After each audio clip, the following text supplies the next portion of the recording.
6:36. Me complace muchísimo y les adelanté quién es mi primer invitado en la mañana de hoy para hablar sobre este tema de la flexibilización de las sanciones, que tiene varios escenarios de posible influencia. Y esta vez vamos a hablar del energético, partiendo de la posición, hecha pública por la multinacional española Repsol del sector energético, que destaca que el alivio de las sanciones a Venezuela, por otra parte de los Estados Unidos, proporciona oportunidades futuras de desarrollo de mayor actividad y creación de valor en el país.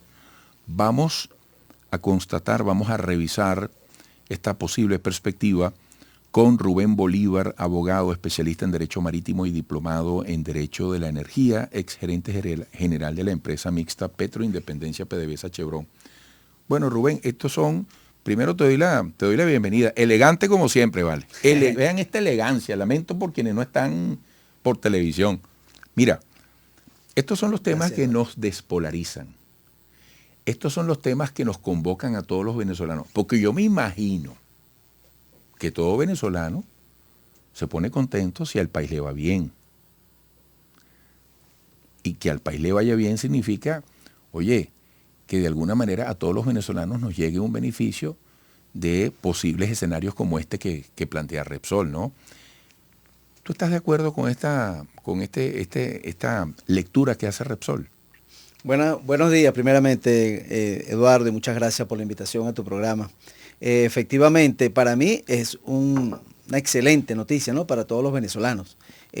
Primero, mira, fíjate, no solamente Repsol, toda la comunidad energética del mundo está con muchas esperanzas y muchas expectativas con respecto a Venezuela.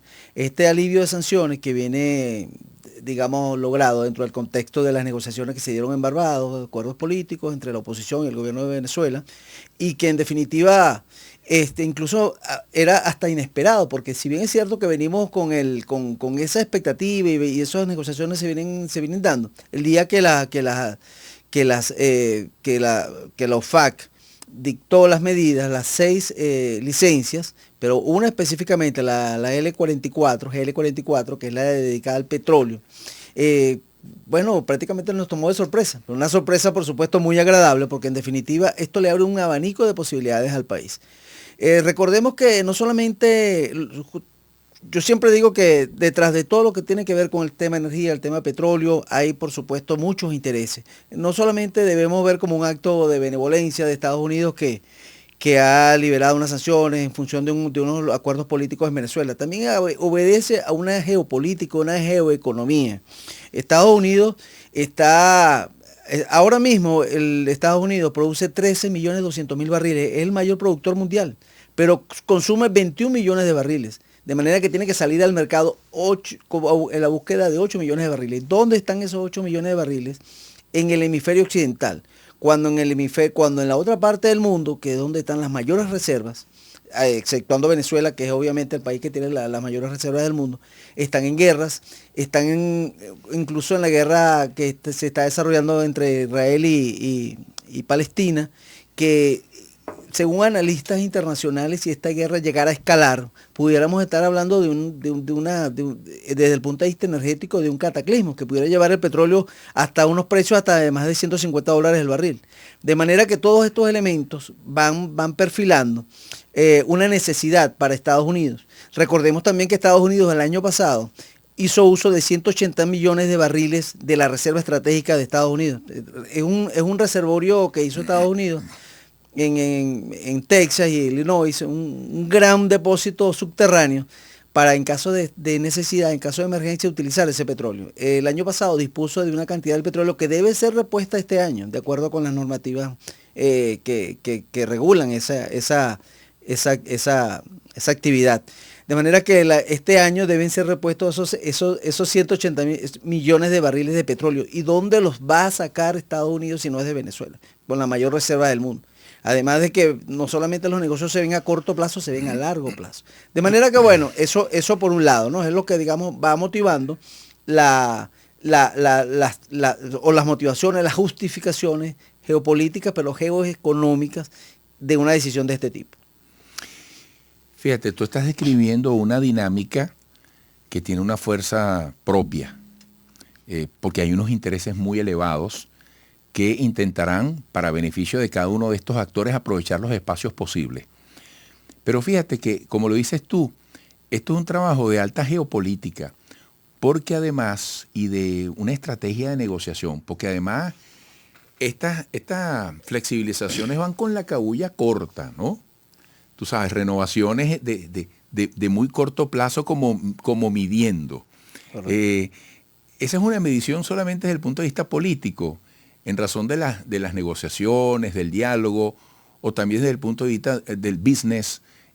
Ahí se tienen que ir revisando las cosas. Sí, yo creo que en definitiva los dos elementos influyen en esta liberación de las sanciones por un tiempo determinado.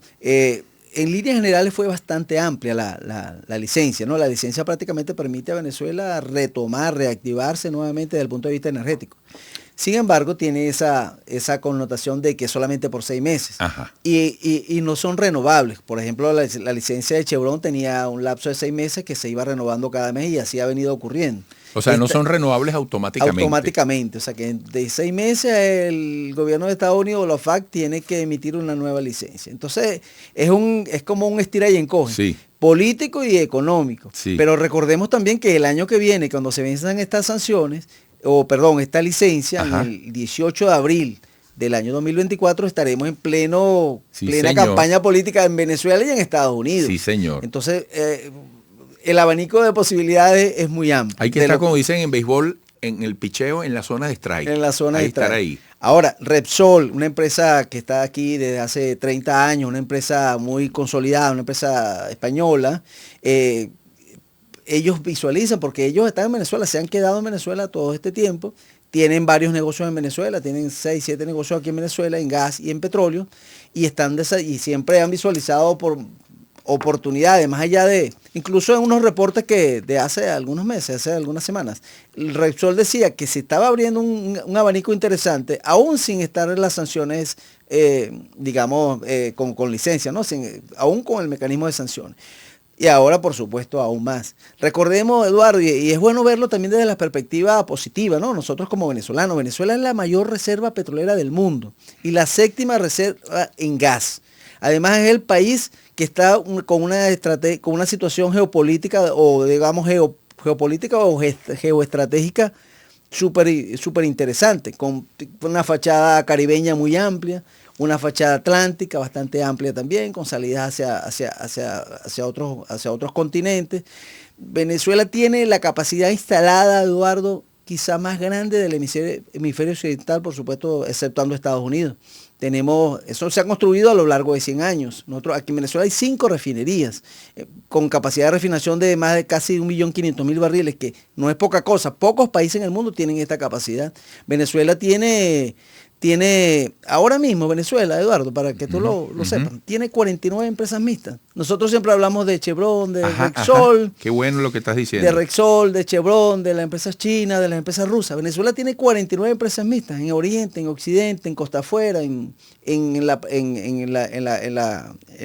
faja del Orinoco. Repite que es una empresa mixta. Una empresa mixta, de acuerdo con el ordenamiento jurídico venezolano, es una empresa en la cual el Estado venezolano se asocia con un privado para desarrollar actividades de exploración, todo lo que es el marco o la cadena de valor del petróleo, desde la exploración, producción, transporte, refinación y comercio. Y cuando hablamos con un privado estamos hablando necesariamente de empresas extranjeras. Hay empresas venezolanas también allí, hay muchas empresas venezolanas participando en las empresas mixtas, y hay muchas empresas extranjeras también. Estamos hablando de 49 empresas en el área de petróleo y en el área de gas, que es un mecanismo distinto, que no se maneja por empresas mixtas, sino por licencias. Hay ahora mismo otorgadas alrededor de 7, 9 licencias, pero hay un abanico de negocios de 49 bloques que ya están determinados, listos para negocio. Además con lo que viene ahora, ¿no? En la negociación con Trinidad. Con Trinidad, por cierto que también fue revisada la licencia que le habían otorgado en Trinidad para negocio del Campo Dragón de gas, donde se establecía que el pago debía ser hecho en especies, en ayuda humanitaria, una cantidad de cosas, lo cual no aceptó Venezuela, obviamente, como país soberano independiente, no puede permitir que otro país venga a imponer cómo va a ser el mecanismo de pago, y menos por esta vía. Eso fue reformado, de manera que ya el negocio uno de los cuellos de botella de ese negocio, del gas, porque Venezuela tiene muchísimo gas, un emporio en gas, y Trinidad y Tobago, que lo tenemos al lado, tiene unas grandes instalaciones, pero no tiene gas. Claro. Entonces nos estamos uniendo para desarrollar. ¿Y a dónde va ese gas, Eduardo? Mucho de ese gas va a ir a Europa, claro, que lo está requiriendo fuertemente. Ahora, Rubén, se me acabó el tiempo, pero mira, el que está ahorita pasando por una situación difícil, venezolano o no, en nuestro país, y escucha lo que tú estás diciendo, se puede estar preguntando, caramba, y le veremos el queso a la tostada, ¿de qué manera eso que está diciendo ese señor, que luce tan interesante, me puede beneficiar a mí como alguien que vive aquí, nacido o no? ¿Qué le dirías tú a esa persona? Primero yo digo que se abre un abanico. O sea, el país ahora mismo está en una percepción muy positiva. Fíjate que el petróleo venezolano subió el valor, el petróleo de negociación, que es el Merey 16, subió de $67, que estaba el resto del año, subió su cotización a 75%. Los bonos venezolanos subieron un 10%. La percepción de país de Venezuela, según cifras internacionales, del 4.5% es la más alta para América Latina. ¿Por qué suben todos esos índices? Eso porque es la percepción de que el país se va a recuperar. Pero mira, vamos a aclarar que tú no eres del PSV, vienes aquí en nombre del oficialismo, tú eres un técnico, eres un profesional, eres un analista. Exactamente, yo soy un analista, yo soy un empresario. Porque a veces si alguien viene a decir aquí que la Venezuela le va a ir bien y tal, en estos tiempos, oye, creen que vienes del oficialismo. Yo tengo una empresa que hace análisis de mercado, Marble Energy es una empresa consultora, una empresa que hace análisis de mercado, inteligencia de mercado, analiza todos estos elementos y da opiniones. ¿Qué hacemos nosotros? Traer inversión a Venezuela. Bueno, un último dato que te quiero dar, de acuerdo con analistas especializados en materia de economía, se habla de que es solamente en esta percepción el hecho de que el petróleo venezolano ya no vaya a ser negociado con descuento, como estaba haciendo anteriormente, le va a generar al país aproximadamente $5.000 millones en los próximos 6 meses. $5.000 millones bien administrados, Eduardo, es un porcentaje. Ahí está el detalle que hay que subrayar alto y poner el marcador amarillo entre comillas, bien administrado. Correcto. Ese es el gran compromiso. Es el gran compromiso. Ese es el gran compromiso. Y el compromiso, y esto es una percepción. A los venezolanos ahora tenemos una oportunidad, los que estamos en este sector y todos los venezolanos, porque es el único, considero yo, siempre lo he dicho, Eduardo, que el único sector del país que puede reactivar rápidamente todos los demás sectores de la economía, el sector petrolero. De manera que para nosotros es una gran noticia, y bueno, esperemos que todo vaya bien, pensándolo positivamente. Amén. Rubén, muchísimas gracias por ayudarnos a entender más este tema. Rubén Bolívar es abogado, especialista en Derecho Marítimo y diplomado en Derecho de la Energía, ex gerente legal de la empresa mixta Petro Independencia PDVSA Chevron. Y pronto estarás de regreso para mantenernos en seguimiento de estos temas. Un abrazo. Gracias, Eduardo. Volveremos.